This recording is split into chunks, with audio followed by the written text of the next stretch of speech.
Hello dear students, in this video we are going to continue with our regional circulation. But the most important regional circulations are cerebral and coronary circulation, which have been done in the previous videos. This cutaneous circulation is not that important in comparison to the previous two, but we will try to see what are its special features. So coming to the cutaneous circulation. So cutaneous circulation is nothing but the circulation that is being supplied to the skin. So what are the special features of it? Some of it you must be already knowing it. So first, it has a dual role in itself. Many places it is just supplying the nutrients to the particular organ. So the blood supply to any organ, they will supply the nutrients and remove the waste products. But for cutaneous, it does not only that, at the same time, it also will regulate the body temperature. The cutaneous circulation has a beautiful vasoconstriction, vasodilatory abilities through which it can lose heat or it can also conserve the heat. So this is the dual work that is being done by the cutaneous circulation. Next thing is it has a good amount of arteriovenous anastomosis. So sometimes if the blood is going to the surface, for example, this is the skin layer, let's assume, and if the blood is going to the surface, then naturally it will have the tendency to lose heat. But what the system will do is during the time of need, to prevent this excessive heat loss, it can easily divert the blood below itself by constricting the vessels on top. So whichever blood is coming here, it will not reach the top of the skin and it will be circulated within. So this will help again to conserve a lot of heat. So this is especially present in the fingers, toes, ears and the nose. It shunts the blood directly from the arterioles to the venules. So that's the advantage. So what is its important? Important to prevent the heat conservation technique. Because if all the blood is going to the skin always, this heat will be dissipated. To conserve that, this shunt will help. Next, what happens to the temperature? Already I have given a brief note. One is it can cause vasoconstriction and vasodilatation. So in cold temperature, what is going to happen? It will cause severe vasoconstriction, and that is why the areas will appear bluish in color, because of the vasoconstriction there is less supply of blood to the peripheries. So because of this, what will happen? The heat will be conserved inside the body. During the hot temperature, what is going to happen? The vasodilatation is going to happen and this will release the heat by the mechanism called as sweat. So this is the beauty of the cutaneous circulation. Then reactive hyperemia.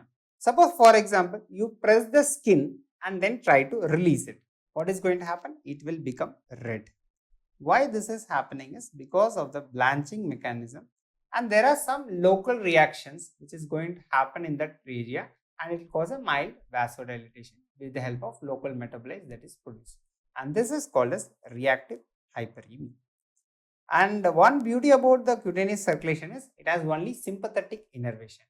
Now you can ask me, sir, it is doing vasoconstriction also as well as vasodilatation also. The sympathetic system, most of you must be knowing, it will cause severe vasoconstriction. Then how come the vasodilatation is happening? The vasodilatation happens because of a few mechanisms. One thing is there are something called as sympathetic cholinergic fiber. Sympathetic cholinergic fiber. As you can understand from the name itself, it will release acetylcholine.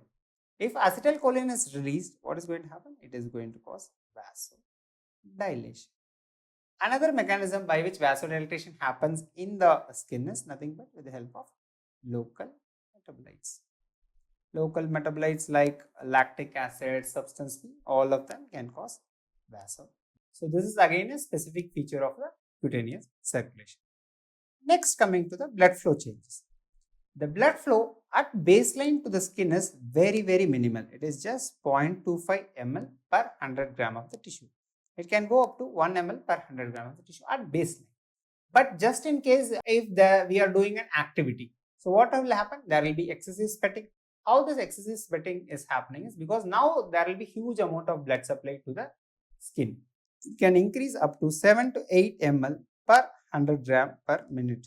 So it is almost increasing 25 to 30 times from the baseline. Next thing is there is some response called as the white response. Many times when you are trying to stroke the skin very lightly, if it is a mild stroke, after that if you see, there will be a whitish patch on the skin. It is simple, you can just try it on your skin right now also. When you try to scratch it and look at it, mild scratch, it will be giving a white response after stroke. Why this white response is happening is because here the precapillary sphincters which are going and supplying the blood vessels, this sphincters, they are going in for a contraction. To prevent the further damage, they are going for a mild contraction that is happening. So this is called as white reaction or white response. Now, if you do a strong scratch, suppose you take a metal thing or something and you scratch it strongly. So what is going to happen is, it is going to give us a triple response. This is also called as triple response of Levy. What happens is, here whenever there is a scratch or a mechanical stimuli, they are going to produce three response. That is why it's called triple response. What are those three response? One is the red line, then flare, redness, flare and wheal. So what is this redness, flare and wheal? Redness is, it's simple to understand, it is becoming red. So when you scratch it deeply, if you scratch it lightly, you can get a white reaction. But if you scratch it deeply, what is going to happen? It is going to give a red color skin. That is because of the local vasodilation that is happening. Second thing is, the surrounding area will have fluid accumulation also. That will create some kind of edema. So this swelling or edema is called as flare. So it is called as red, flare and wheal. What is this wheal is? The spreading of the redness. From that area, the surrounding area is becoming edematous. So suppose this is scratched area.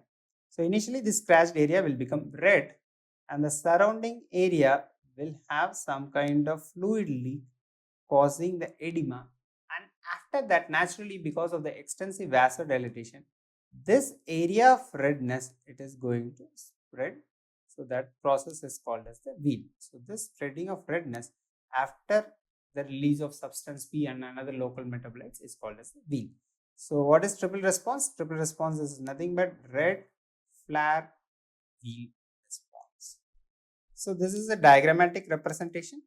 Here what happens is, many times the endings in the skin, when it is stroked, there are sensory neurons which will be taking them to the spinal cord and the reactions can happen. But sometimes the route is pretty shorter.